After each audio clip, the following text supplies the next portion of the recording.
Hey there, my name's Glendon. Welcome to my 10,000 day Minecraft Forever world. In my last video, we moved my mob switch in preparation of the elimination of the spawn chunks. And it was a comedy of things going wrong. I died giving my zombie villagers items which made them useless. Then I built the mob switch in the wrong location, twice. My original idea for that video was to also include fixing my general mob farm, which was broken by the proximity of my mob switch. But the video got a bit too long with all the mistakes, so here we are. Building my general mob farm and mob switch were some of the first tasks I undertook in my Forever world. But I made a mistake. Shocking, right? I placed my general mob farm too close to my mob switch. It wasn't too bad when the spawn chunks were 19 by 19. I could just lower the render distance and everything worked fine. But that solution became impossible when I moved the mob switch after Mojang shrunk the spawn chunks to 3 by 3. So today, with the mob switch moved to the mountains far behind me, we are going to fix my general mob farm, which is located directly under my keep.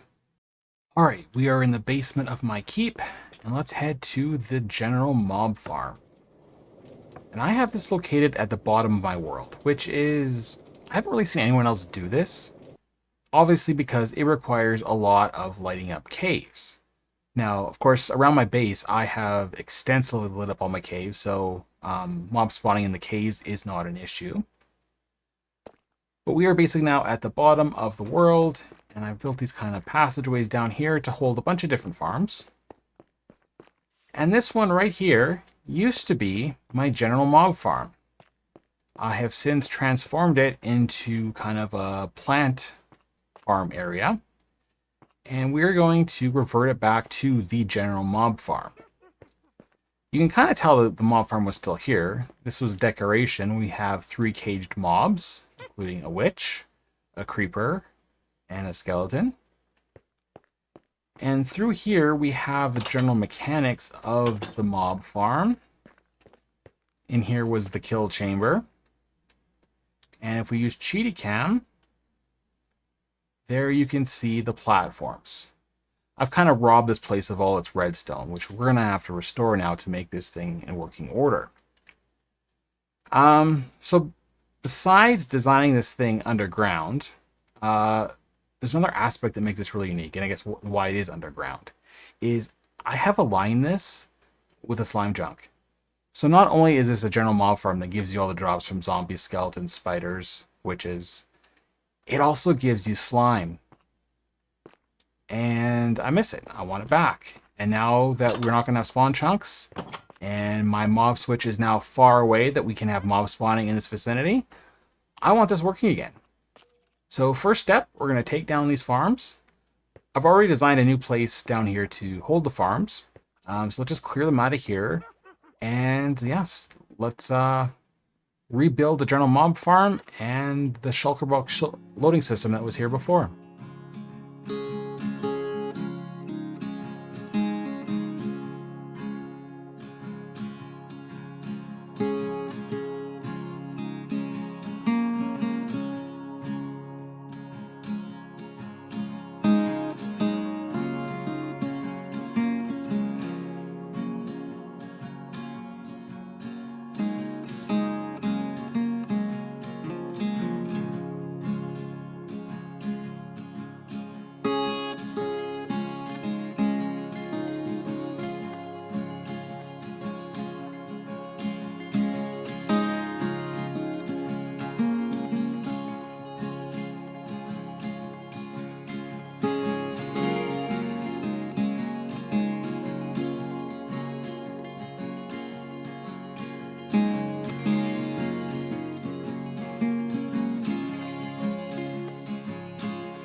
All right, the general mob farm is now restored and operating.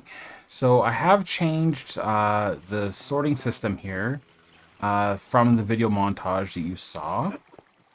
What I was finding is that too many items were ending up in the miscellaneous barrel, so there wasn't enough sorters. So I've doubled the number of sorters up there in that there's 2 for each item, but only 1 shulker box loader. So shulker box loaders down here, item sorters are up there. So for example, we got 2 for rotten flesh, 2 for bones, and so on. One thing I didn't mention is that this mob farm also gets you a small number of glow ink sacks.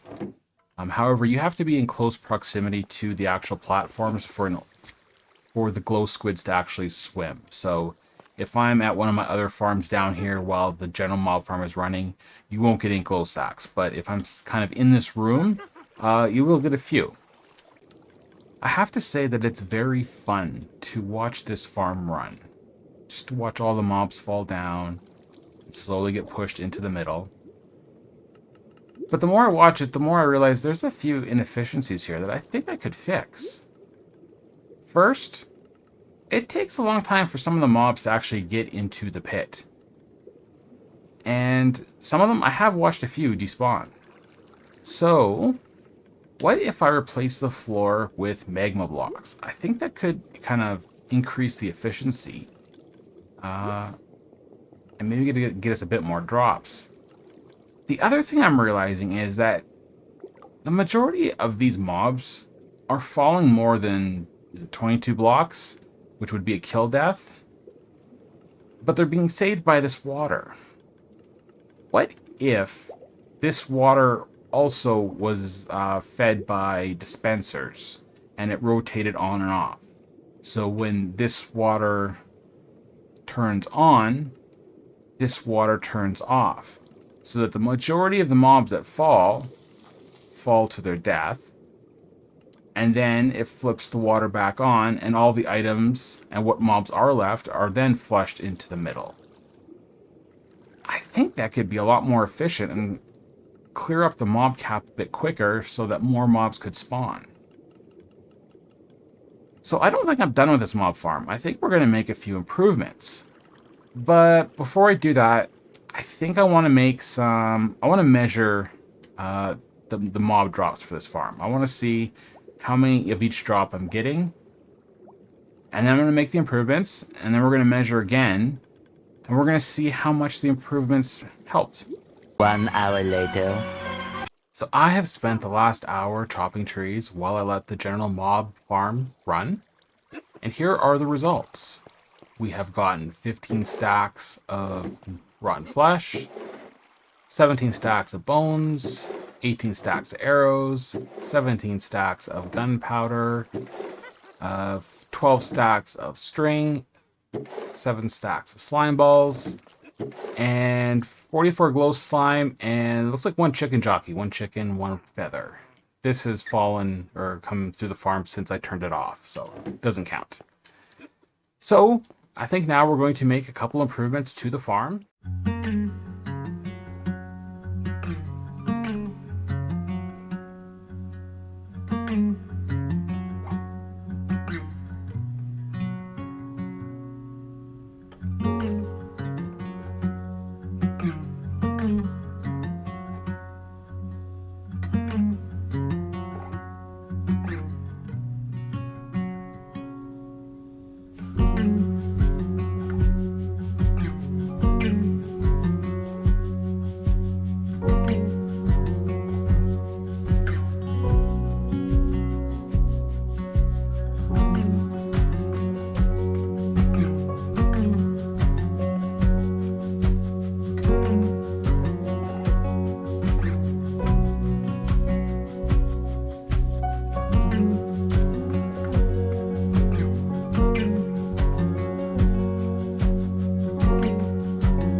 Alright, the improvements to the mob farm are complete.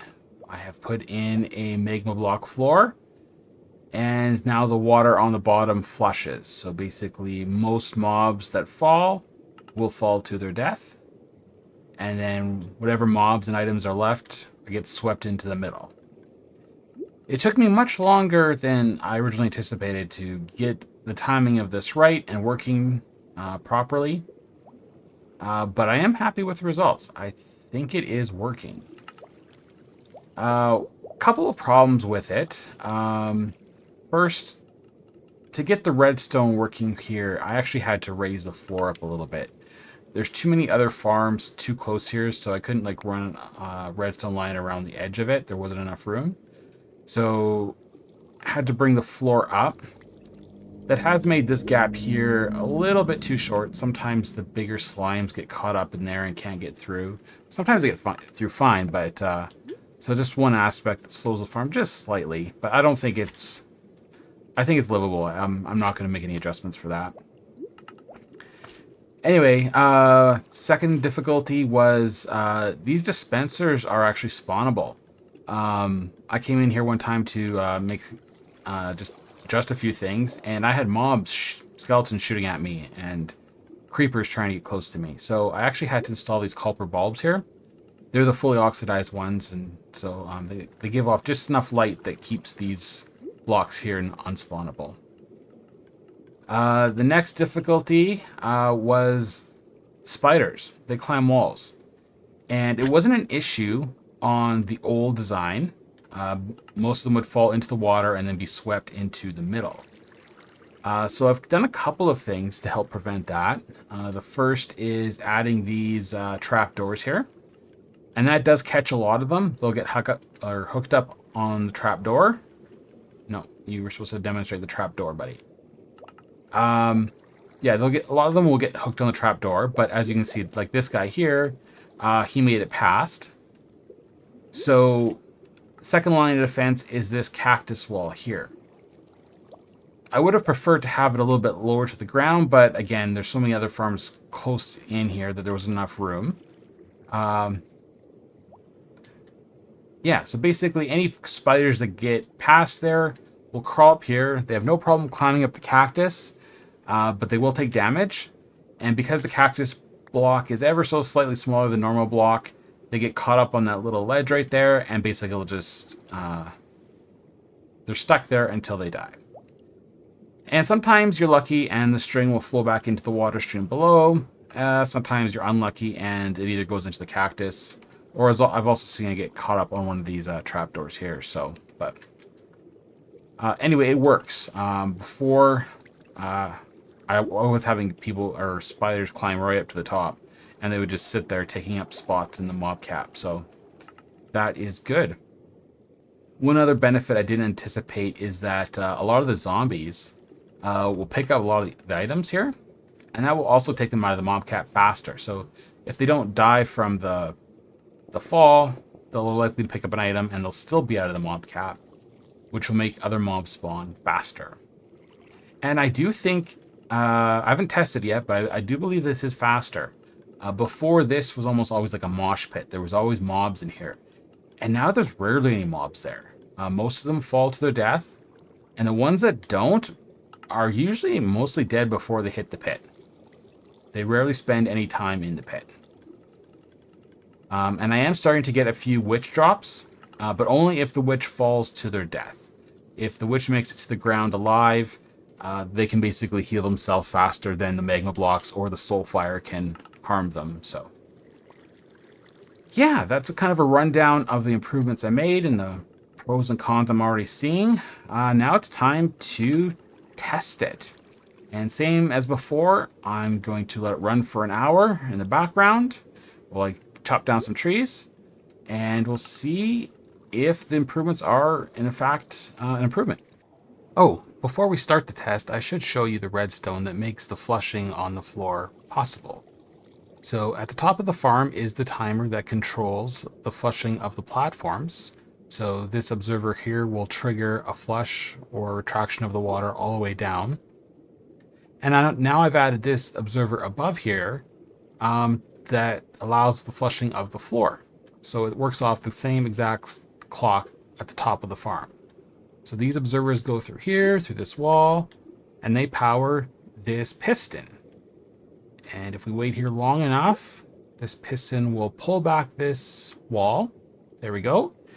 And this wall here goes all the way to the bottom of the world. So it's basically 3 andesite walls beside each other. And that sends a signal instantly down, down, down, down to this observer here, which triggers this redstone line, which triggers this observer, which triggers this redstone line, which triggers these observers, which trigger these dispensers, which flush the floor or retract the water. All right, now let's test the improvements. Many unbearable hours later. All right, testing is complete, but this did not go as expected. So my tree farm is right next to my general mob farm, and I placed it by design that I wanted to be able to run the general mob farm while I was using the tree farm, which is just behind these prison cells here. And it turns out that my caves around my main base were not lit as well as I thought they were. So if I'm standing here in the shulker box loader area of the general mob farm, everything's fine. Everything's loaded. But when I'm in my tree farm, over here down the hallway, end of that hallway there, things were not loaded, and mobs were spawning in the caves. Now, I think this was happening when I did my first test. So I ran several tests. I was getting very wild results. So I was getting results that were lower than my first test. I was getting results that were very similar, and so I wasn't seeing improvement from the improvements I made. And then that's when I kind of discovered that, the caves weren't lit up. So I went ahead and lit up the caves, and then we got spectacular results. But I can't attribute it to all to the improvements I made on the farm. Some of this is because the caves were not lit. So on the last test with the caves fully lit, we got 38 stacks of rotten flesh, 37 stacks of bones, 37 stacks of arrows, 41 stacks of gunpowder, 5 stacks of string. I don't understand that anomaly, how that almost halved, where else everything else doubled. And 22 stacks of slime. And we got all of this from the witch drops, 2 stacks of glowing sacks, and 10 or so chicken jockeys. So obviously there's an improvement, except for string, which is just weird. But yeah, I don't think I achieved a doubling of efficiency on the farm based on the improvements. So I expect that my first test was flawed. And I'm not going to revert the farm back to the way it was, just to see how much the improvements actually work. We are done. I'm tired of the mob farm. I want to move on to something else. But one bonus of all this testing, I got a lot of wood. We got cherry logs, acacia, dark oak, pale oak, jungle, and the warp stem. So yeah, that was all right. I am sick of this mob farm. It's time to move on to something else. But before we end this video, there is one more thing to show you. Because when we started this video, this area held various micro plant farms. And they've been moved, and I'd like to show you where they went. All right, down around the corner from the general mob farm, we have the new plant farming area. So I haven't had a lot of time to play Minecraft over the summer. So as I got an hour or two, I built this place out. None of it was recorded, but I'll show it to you now. My original idea was just to kind of expand on these kind of hallways here, and then in each alcove just kind of build a kind of a micro farm for a plant. And so that's what we have. But in the middle, I just had to decorate something, or felt the need to decorate something. So we built this little kind of Zen garden. And then I got kind of carried away because I thought, well, wouldn't it be nice to have kind of a little courtyard with balconies and overlooking the Zen garden? And then I thought, wouldn't it be nice to have like a sky Keep in mind this is 1 block above bedrock, but I got a sky. And basically it's the glass fog effect. And so alternating layers of glass and air. And from the bottom, you cannot see any of this, the sides, except the side of the general mob farm right there. But anyway, I've built this huge area just for that one sky effect, many times the size of the actual plant area. But it was fun. I enjoyed myself. And then there's the general mob farm, just to give you an idea of where we're at. And there's the tree farm over there. Anyway, let's show you the farms. So we have a generic kind of grass farm. Harvest and more will grow. We have a seagrass farm. Same concept. Harvest and more will grow. Over here we have a drip leaf farm. Basically chop it down and you get 12.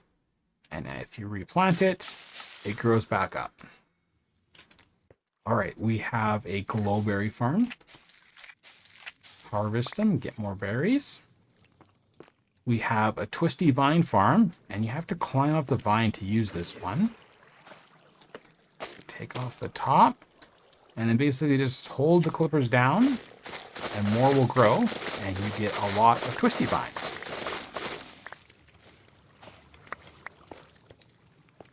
The weeping vine farm is just the opposite. Basically stand under it, hold the clippers, and more will grow. And then you have to climb up to refill your dispensers. Then you have the pale moss farm. And this one's a little bit more touchy. You just have to get your shears right there. You go. Just hold it and you get lots of the pale moss. And this little hole under here, there's a ladder behind there, and that's just to refill the dispensers. And then we have a fern farm. This one you have to turn on. And basically, yeah. This one you have to replant. So if we plant, yeah. Not as fast as the other farms, but you can get yourself some ferns. And then we have the dry grass, is it? It's dry grass. This is one of the newer blocks. Tall dry grass. If you take the bone meal out of this dispenser here, you'll get the short dried grass instead of the tall dried grass. And then same principle for the firefly bush. Just harvest one and more will grow. And then just the same principle for the bush.